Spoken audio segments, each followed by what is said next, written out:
Yo, what's going on, everybody? It's Coach Sean with Kalos Framework 2.0 from Kalos Theory. I am very excited to give y'all part 3 of this framework that I put together. Guys, please don't take this for granted. I put a lot of hard work into this, and I know we're in the age of AI, but all of this stuff is literally from my brain. I've been coaching for since I was 19 years old. I'm 29 now, and it's just been an amazing experience for me to see how people develop and grow over time. I've been in fitness since I was in middle school. I've always loved sports and everything, and it's my life's passion. And I'm putting this together because I live this lifestyle. This is not something I just talk about. It's not something I had to go to school for or anything like that. I knew this lifestyle before I came into it as a business professional.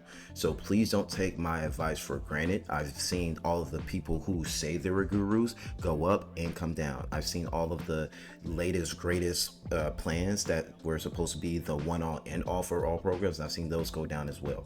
And I've tried some of the best programs. Shoot, I'm like, please don't sue me for saying this, but I've done P90X. I've done the P90, the P90X program after that. These programs are real. But from, actually being an actual athlete versus doing these fitness programs, one of the biggest things I've learned is that these fitness programs are not tailored to help individual people. They are tailored to make sales and to give results if you have the mindset to get through it. Okay. When you're an athlete and you're a coach, the coach tailors the workout for the athlete so that the athlete can progress. The goal isn't money. The goal is seeing the subject or the athlete become a better person. So this program that I've created is not a money-based program. That's why I'm giving it to you for free. If you do it, you will get better. Okay, this is a system meant to make you better. Now, should you need guidance and you want help with that, then yes, you do have to hit me up and put your money where your mouth is as far as you saying you want to change your lifestyle with a coach that is trained and has the experience to help you do so. I am ISSA certified. I have my level 1 USATF track and field license, and plus I'm working on plenty of other certifications within this field, but I do this because this is my passion and this is what I truly want to do, and I believe in help people. I say all of that to preface this because I feel like a lot of trainers and fitness influencers don't really open up about why they do things. This program is to help you whether you do someone else's program that is super hard. Let's say you find a really challenging fitness program and you want to be able to do it, but you're not prepared to actually do that.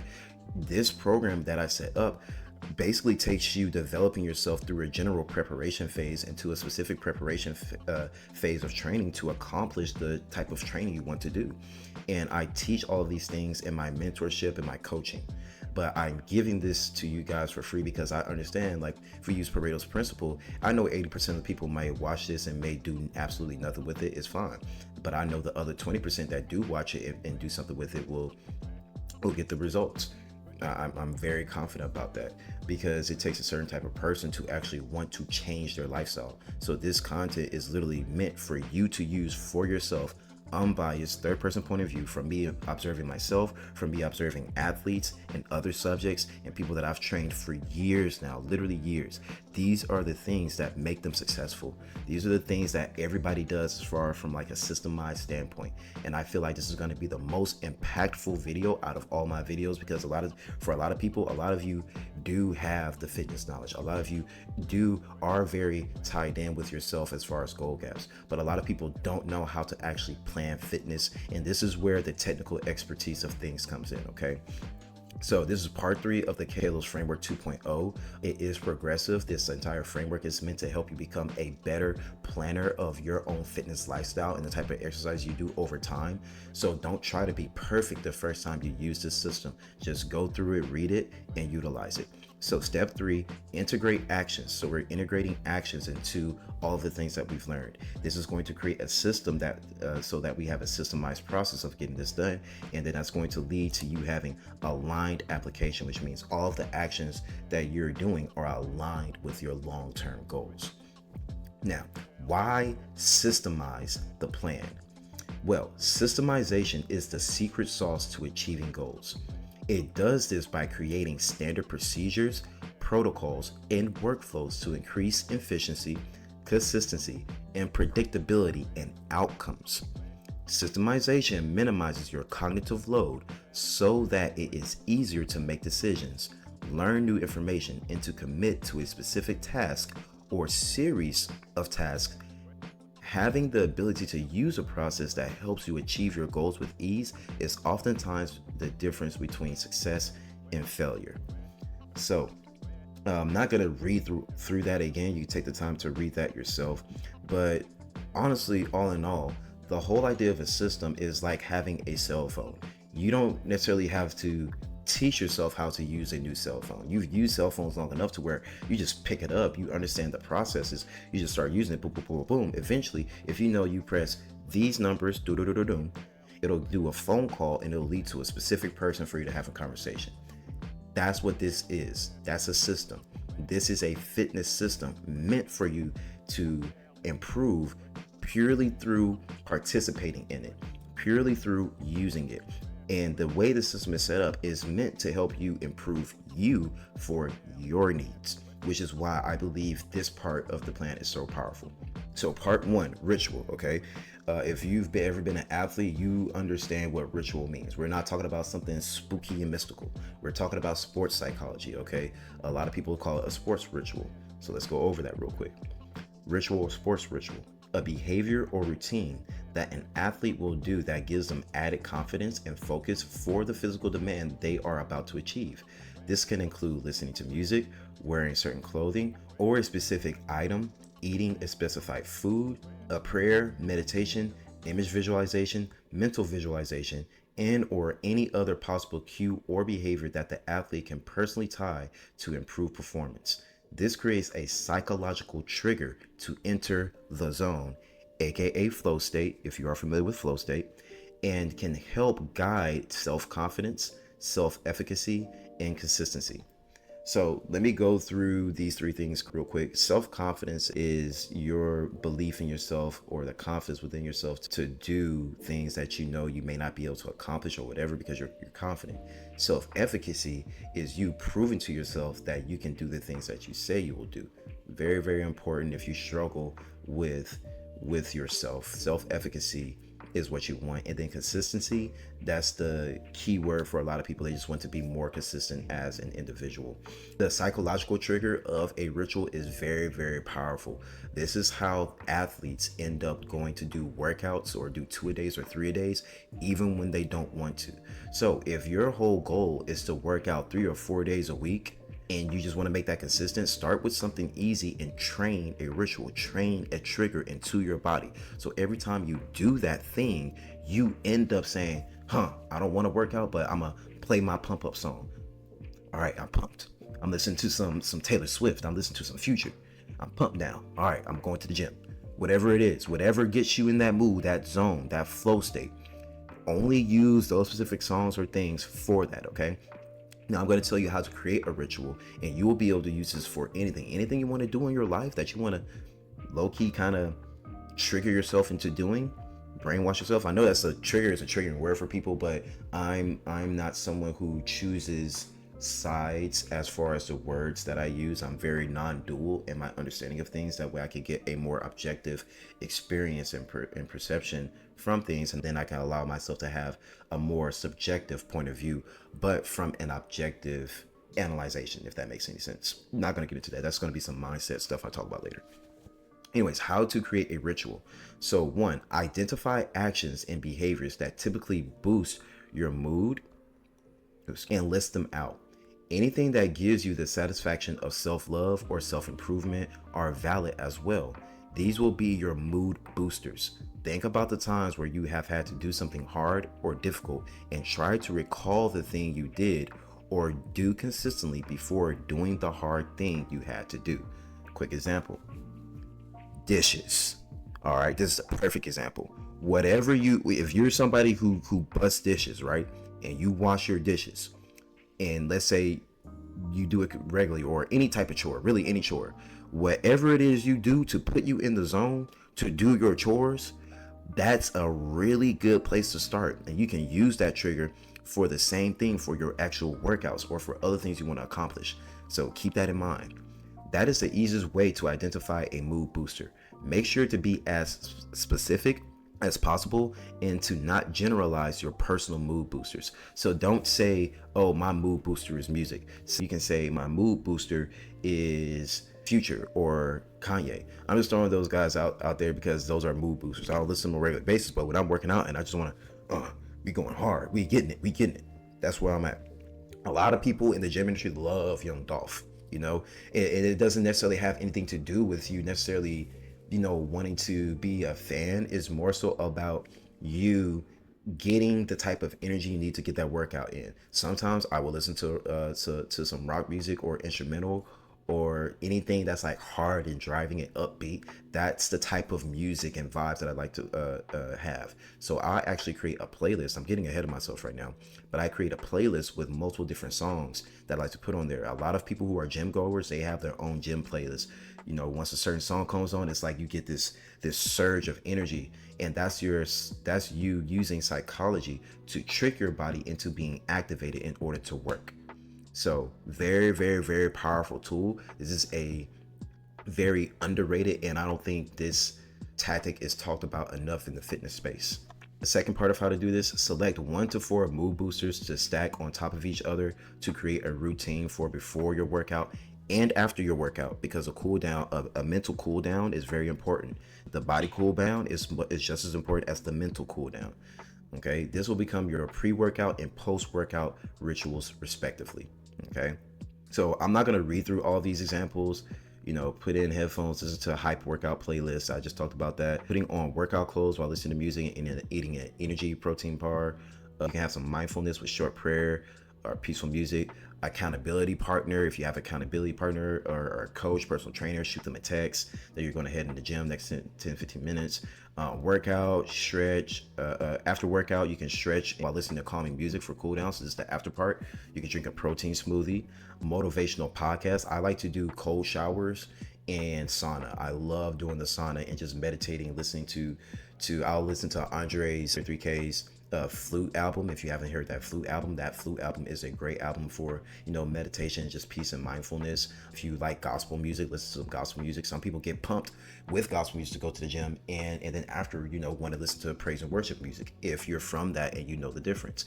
So the whole idea is you want to align your mental activity and your mental preparation with the actual flow of the workout. Okay, I hope that makes sense. I feel like I'm dropping too much for y'all right now because I feel like that was a bar. So anyways, after your workout, you can record your workout details in your journal. Should you have a journal? I love to write my journal after I do my workout. Like I said, these are things I do in my personal lifestyle. So I'm trying not to get ahead of myself, but this is just what I do. So I'm just giving it to you raw. The third step in this, perform your pre-workout routine right before your planned time frame to workout. It is very important to work out or head to your workout location immediately after your routine. If you do not, you will not be able to tie your routine to exercise, and it will not become a habit that you will be able to identify and leverage as a ritual. The point I'm making with that is whatever you want your ritual activity to be, do the thing that the ritual is for right after you do the ritual. Otherwise, your body will not connect that activity with exercising. Okay. So that's very important. You want your mind, your body to subconsciously connect a certain action or trigger with exercising. If you do not follow this part very explicitly, it's not going to happen for you, and you're going to struggle with this particular routine. Okay. Number 4, this is even more important. Perform your post-workout routine immediately after your workout. Ensure you strongly respect your post-workout routine as mandatory, and make sure it is included in or concurrently after your workout session. If your post-workout routine takes 20 minutes, then make sure the last 20 minutes of each workout session is dedicated to this routine. Having a robust post-workout routine will improve confidence and recovery while also reducing chance for injury, overtraining, and burnout. Do not skip this.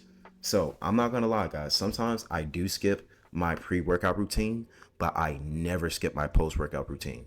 There's just something about knowing you did damage and getting in a certain headspace, especially if you're clearing out energy. Like I said, I do this as a lifestyle. When I'm working out, y'all, I honestly don't like to record myself working out because I'm too tapped in and focused on myself, processing thoughts, getting out any extra energy that I want to get out that I don't want to attach to myself. I'm doing that when I'm working out. So I don't really like to record what I'm doing when I work out, but it's very ritualized for me. So when I'm done working out, I have to meditate. I have to breathe, or do some breath work. I have to go into the sauna, or I have to get a cold shower, or just listen to music and not speak to anybody for at least a solid 10, 15, 20 minutes or so before I replug myself back into my day and the other things that I'm doing. This is a part of my life. This is something that I do. This is not to impress anybody. This is not to reach any specific type of goal. This is literally for my own peace of mind and sanity. Okay. And people be like, oh, you don't have to do this for therapy. I'm like, no, everybody's in the gym is doing therapy. I don't care what nobody tells you. You cannot stop your body's processes and the hormones from being injected into your system every time you work out. And all of these hormones and stuff you're seeing into your system is meant to heal you and make you a better person. Quite literally changes your gray brain matter and improves it so that you can think better and clearer. We're talking about better rest. We're talking about better cognitive processing. We're talking about improved interpersonal relationships. This goes around all different parts of your life. So not just recovery, okay? The post-workout is very key in my personal experience. For recovery, you want to improve your body's ability to recover. But as far as everything else I just said, please don't discount the power of a solid post-workout ritual. Okay, let's go ahead to the fifth step. Repeat this for every workout session with the focus of building a habit. Repeat this for every workout session with the focus of building a habit. Now, for most people, how long does a habit usually take to implement? 30 to 60 days. Let's just say 60 days, okay, on average or whatever. I know the number is like 44 or whatever, but let's say 2 months. So you have to do these things for at least 2 months for your mind to create the habit of having the fitness rhythm for your lifestyle. And it takes at least 3 months, if you know your stuff, it takes at least 3 months for you to see super definitive changes in your body's physique from when you started to where you are now. 3 months. 2 months to get the habits and everything in there. 3 months for some people, 3 months just for you to see new results. Please think about that and take that into account. You're not going to be able to do this in the next 1 to 2, 3 weeks. If you do, that's kind of dangerous and you should go to the doctor because your health may be at risk. And I'm speaking from the stance of trying to lose 100 pounds in 3 weeks. That's not good. Okay. So anyways, let me finish with the rest of this and we're just going to keep moving forward. This will allow you to solidify your workout session as a more solidified process by adding low effort actions to the beginning and end of your session. Over time, this habit will become a ritual that actually stimulates your arousal levels for physical activity. Arousal is a physiological response to a stimulus. Therefore, athletes and coaches learn to tie the stimulus to the activity demand to trigger an arousal stimulus for physical performance. Engaging a stimulus right before activity allows athletes to enter into physical activity through the optimal performance window, where the body is most primed for elevated performance. Engaging a stimulus right after prolonged physical activity allows a proper active recovery response, which improves the recovery phase in between fitness sessions. So I know that was kind of a mouthful, guys, but all that was is the more scientific explanation of what I was telling you guys earlier. If you want to get excited every time you work out, do the same thing every single time before you work out. For my athletes, I know a lot of them that I've trained, they were in high school. Even for myself, athletes in general, one of the first things we do when we're ready to get in the zone, we cut off the world, we put on our headphones, we play our favorite music. We'll walk to wherever we get into. We don't really be on our phones. If you're an athlete, whatever, and you're already kind of doing this, then you're good. You've developed this.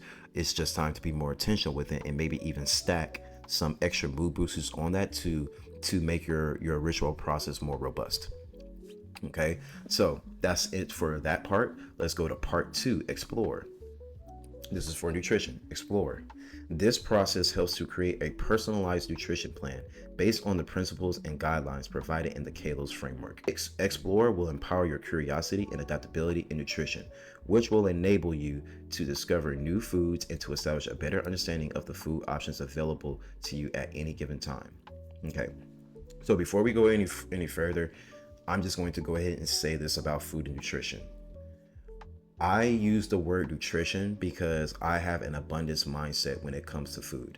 I don't like to use the word diet because it encourages scarcity. It encourages negativity in the fact that, oh, I have to cut or restrict what I eat. There are no restrictions, to be real with you. There's a certain amount that you can eat to where your body literally clocks out, and it doesn't necessarily have to be a gluttonous situation every single time. All of these different all of these different diets, I should say, all these different diets and things you see people put out there, I tend to stay away from them. I tend to gravitate more towards people that love talking about nutrition. Okay, I gravitate towards people who love to talk about the macronutrients and minerals and vitamins that your body needs and the best ways to get them, because they are very, what I like to say is non-dual. They're very objective when it comes to explaining to people the different types of plans they can take. The same plan is not going to work for everybody. Okay, Mediterranean diet is not it for everybody. Okay, whole foods, strictly whole foods or paleo diet is not it for everyone. All of the foods and things we have on this planet are literally for us. I'm like, there's stuff that people take all the time that you've never seen or heard of, and you didn't realize it was a food, but it has all these different benefits for you. So I'm not saying what I'm not saying is just to try everything. What I'm saying is, remember, everything is for you and you're allowed to make the choices that you want to make for yourself. Please remember that. And please remember, nutrition is abundant for you. Like, this is something that empowers you. It fuels your body. Okay, so don't paint a negative viewpoint on it just because there are people who are processing food in a way that's just not good for you. Okay, and the last bit, also take advice about people saying negative stuff about long standing information, as far like people saying grapes are bad. I think it's one of the most insane statements ever, because it's a statement that's out of context. Okay, and a lot of social influencers and health gurus, they love to use these trigger words or hook words to catch your attention and tell you things that I just honestly see as being detrimental to people's mindsets and their relationship with food, because they see, oh, grape bad, ooh, grape bad, I don't eat grapes now. That's what a lot of people do. They don't even take the time to research what it is they're looking at. So if you're diabetic, yes, grapes may have more of a negative impact on you. But if you're not diabetic, like I said, there's context to these things. You have to learn who you are and make the appropriate choices. So, how to explore nutrition. Oh, also, one more thing. Trainers and people who have licenses, to train, they're not dietitians. Only a registered licensed dietitian can actually create a nutrition or a diet plan for you. So that's why I'm giving you this to create your own diet plan. Anybody that's creating you a diet plan or a meal plan and they're not certified, they haven't done any of your blood work, urinal work, or anything like that, they're not legitimate. And they could get sued if you go and do their diet plan and you end up getting messed up because you're doing Susie the influencer's lose 100 pounds in 30 days diet plan, and you lose 60 pounds and ends up in the hospital. You actually have every right to sue Susan, or whatever name I just gave her. Just so you know, I don't give out meal plans. I do not give out diet or dietitian plans. Okay, that's not what I do. I explore nutrition, and I give, and this system or process is something that you can use to explore nutrition even more. Okay, so 1, select the whole foods you enjoy the most that align with Kalos nutrition principles and list them out. These will become your core food options list for fuel meals that you can refer to at any time to help you identify what you can eat when eating a fuel meal. So you go to your whole foods list, you pick out 3 or 4 things from it, you put it together in a meal, boom, you're straight. 2, create multiple meal structure designs for your fuel meals that include your current core food options. Well-balanced meal structures and partial meal structure designs are the typical approaches used for meal structure planning. A well-balanced fuel meal will have a balance of all of your macronutrients and micronutrient needs, where a partial fuel meal will have a unique selection of certain macronutrients and micronutrients. Both meal structures can stack on each other throughout the day, which makes it easier to meet your daily eating needs. So the partial fuel meals or meal structures is going to be stuff like snacks, protein shakes, or maybe just some rice or just veggies, stuff like that. The well-balanced plan is going to be a well-balanced meal, say some carbs, you have your protein and some with meats, and then you have a range of vegetables to eat. That's a well-balanced meal and clears everything. 3. Set gentle alarms or reminders that prompt you to go eat a fuel meal. Using 2 to 4 alarms is a good place to start. Some people need that, okay?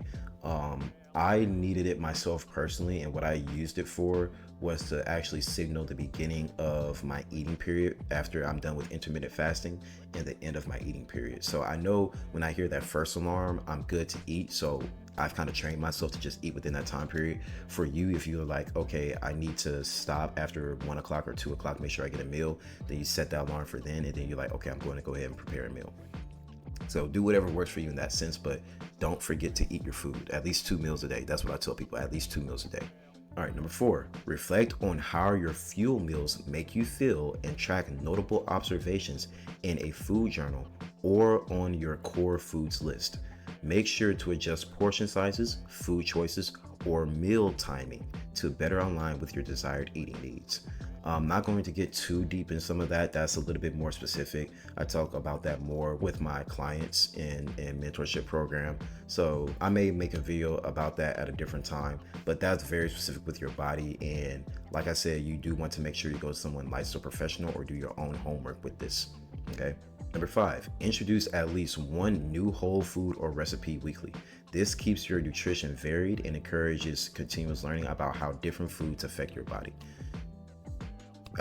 I feel like that was self-explanatory. This is going to help expand your knowledge about food. Just like you can do one food, especially if you love food, just go on Instagram and follow your favorite food porn pages. You know what I'm saying? And just try out different recipes. Just try something out once a week. Just try out something new. See how you like it. If it's good for you and it's great and fits in, cool. Now you have another meal option. If it doesn't, cool. You know what not to eat. Number 6, base your eating decisions on whether or not you are about to eat a fuel meal or a ritual meal. Okay. If you are eating for the purpose of fueling your body, use your fuel meal options to make decisions about your eating choices. Meals that don't fall under this category are ritual meals, and you are free to enjoy whatever you want within reason. Isn't that wonderful, guys? Isn't that wonderful? I feel like that's a freeing type of thing. Like, you know, the ability to be able to eat anything you want within reason. You know what I'm saying? And that basically means don't go and eat 5 apple pies in a row. That's what I mean within reason. What I'm saying is, if you go out with friends, y'all celebrating, eat whatever you want. Grab that apple pie, grab that ice cream, get that soda drink, do what you want. That's your 20% within reason. Now, do I have certain limits? Yeah. I'm not going to go to a restaurant and get a big old thing of French fries covered in nothing but cheese and jalapenos. You know what I'm saying? I may do the French fries, but I'll probably go lighter on the cheese or maybe no cheese at all and get different types of toppings as far as maybe some protein. I'll probably keep the jalapenos, but I'm not going to do a jalapeno and cheese combo. You know what I'm saying?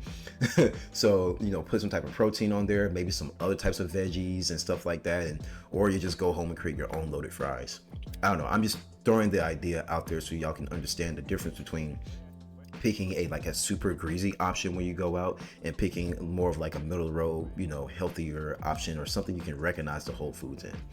Number 7, this is the last one for this as far as exploring. Review your overall nutrition in alignment with your regular update session and acknowledge improvements as well as any changes that need to be implemented going forward. Okay.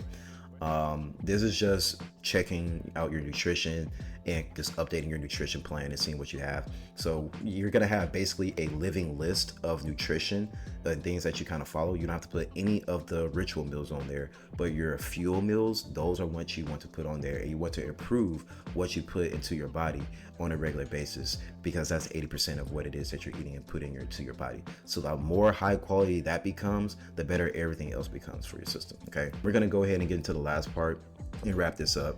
Part 3, we have ability. I'm just gonna hop right into it. Ability. This process helps you to systematically create, develop, and enhance physical abilities through targeted training, focus on strength, endurance, flexibility, and skill proficiency. Kalos Framework provides you with the knowledge base and process to address your strengths and weaknesses, ensuring balanced development across different aspects of fitness in a structured plan. By tracking your progress and by setting goals based on ability and performance metrics rather than body metrics like weight, size, and image, it becomes easier to track improvements, since the feedback period for improved performance is considerably shorter than the feedback period for a body transformation. Ability will empower your self-efficacy and persistence, as you will begin to fully understand and connect how being successful in your fitness journey is based on the actions you take, not the milestones you reach. By focusing on ability, you guarantee developing a body that aligns with your body goals through accomplishing higher levels of fitness over time. So what am I saying? Do the work and you get the body for free. Do the work and you get the body for free. Make your success reliant on doing the work, and the body will come for free. Give yourself a pat on the back for going to the gym and doing your pull-ups and your push-ups and your squats, and the body will come for free. Do not set body goals. I'm gonna just say, don't set body goals. You don't need them. What you really want is to set fitness goals and things that are aligned with what will make your body look better. So you just work that area and you just accept and receive what your work gives you. The work that you do with your body is going to give you a result. Just take that and do the work. Okay, the main piece I want to highlight in all of this, again, like I said, is doing ability will empower your self-efficacy and persistence, as you will begin to fully understand and connect how being successful in your fitness journey is based on the actions you take and not the milestones you reach. Okay, reaching the milestones are great. You still want to give yourself credit, but the main thing you want to teach yourself is that it's the actions. The only way to reach that first milestone is to take action. That's what ability is, applied application. Okay, so how to develop ability? Let's go through this. Find your current level of fitness by identifying your strengths and weaknesses by doing a standard body weight test and comparing your results to your level of fitness goals listed from your goal gaps. You can also test yourself with regressed exercises from your level of fitness goals or regress resistance from your level of fitness goals. So for example, if your current level of fitness is 10 push-ups, 20 squats, 45-second plank, in a 10-minute run, you do 1.2 miles, okay? Your level of fitness goals could be 20 push-ups, 50 squats, 120 seconds for plank, and being able to do 2.25 miles in a 10-minute run. Okay, so that's basically what we're looking for. You're gonna try to do push-ups. So let's say you do those 4 exercises, you do that, boom, boom, boom. For the people that I mentor and coach, I do this check with them to see where they're at. If you're doing this on your own, you're gonna have to do your own check. Pick out some exercises that you want to regularly test to see how good or how well you can do them as far as intensity and reps. Each time you test yourself, you revisit those exercises. 2, use the principle of specificity to select exercises that you will need to develop your current level of fitness to your level of fitness goals. These exercises will serve as the core movements and exercises for the workouts you will create. Okay. Step 3, use the principle of progressive overload to create multiple workouts by organizing the exercises into different levels of intensity, areas of specificity, and variability. Make sure the workouts are structured in a way that is repeatable and measurable for steady and consistent improvement, with setting small performance mark increases on a weekly basis. So that's where I was saying 1 week do 3 sets of 10 push-ups.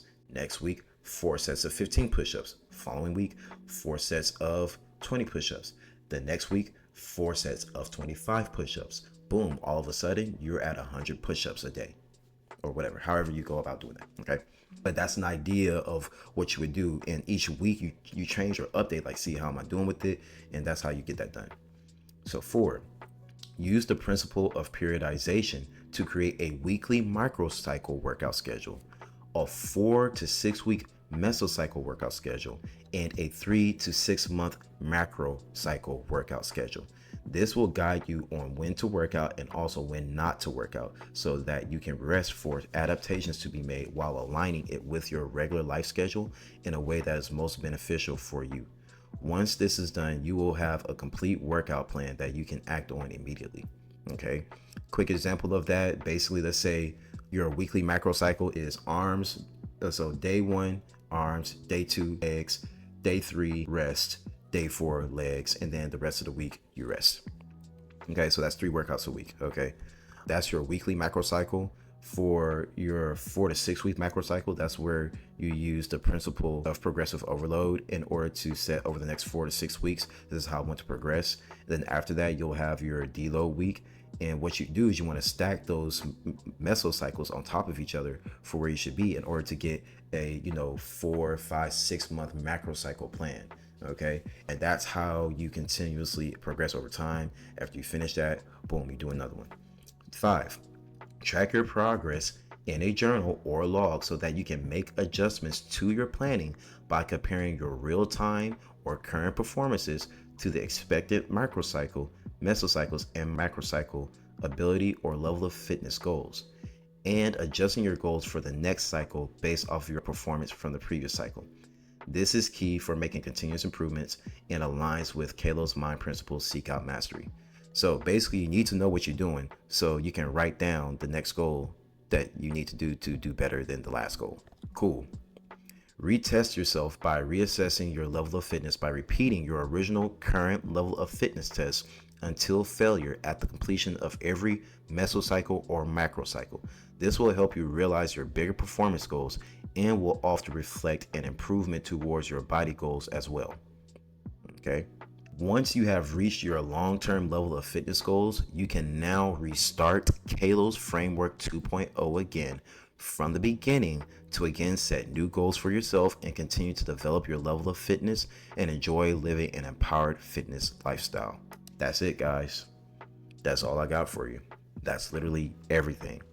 I've given you everything as far as your mindset and what you do for that, internalizing knowledge. Okay, we have internalized knowledge, learn functional information. You're learning about mindset, nutrition, and fitness, and you're just dumping, you're just mind dumping, you're just absorbing as much information as you can take in about your goals and things you want to do. And you should also probably write your goals in this step. If you haven't written that, then when you're identifying your goal gaps, compare and contrast and writing differences, you are writing your goals here, but you're also identifying where you are at now so you can develop new habits, eating needs, and develop that level of fitness. Integrate actions. That's how you actually systemize and do everything. That's going to be in the form of ritual, which trains your mindset and psychology. Explore, which gives you the ability to always have better and more robust nutrition the more you get into food and eat food, and you'll never be bored with it. I promise you'll never be bored, never get stuck, as long as you're constantly exploring food. And then when it comes to ability, that's what you're here for. And by focusing on doing the actions and having an aligned application, all right, aligned application through a system of integrated actions, right? You do these actions, you integrate the actions and you do them. You get a system that causes aligned application and you get the body that you deserve. Okay. And that's the entirety of the system. I truthfully, if you've made it this far, I want to say thank you. I'm so serious when I say I put in a lot of time and effort and work into this. This was not generated by AI.